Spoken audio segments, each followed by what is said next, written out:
अस्सलाम वालेकुम। आज हम अपने किचन में बना रहे हैं एक अलग किस्म की टी, रोज टी। इसके लिए मैं ले रही हूँ 1 कप दूध। ठीक है, ये मैं 1 कप बना रही हूँ तो मैंने 1 कप ही दूध लिया है। फुल फेट मिल्क लेना है और इसमें मैं डालूंगी शक्कर 1.5 टेबल स्पून। हमने इसमें पानी ही इसमें ही करना है, फुल मिल्क लेना है।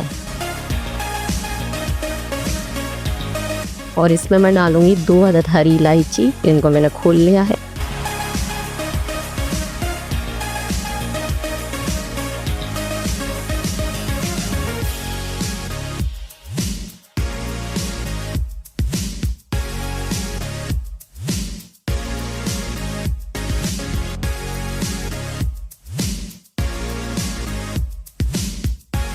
अब मैं इसमें डालूंगी गुलाब की पत्तियाँ, 1/4 कप फ्रेश गुलाब की पत्तियाँ।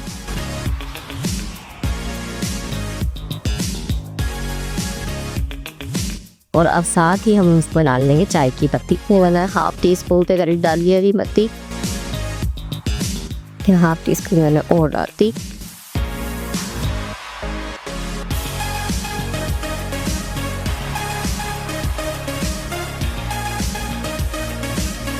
हाफ टी स्पून मैंने और डाल दी।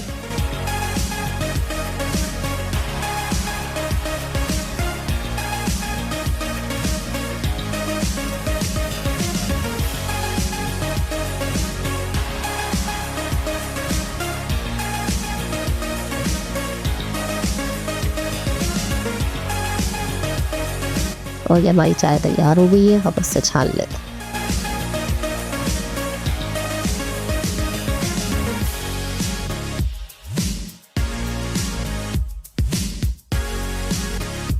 देखा है, ये हमने चाय छान ली है और ये हमारी चाय तैयार हो गई है।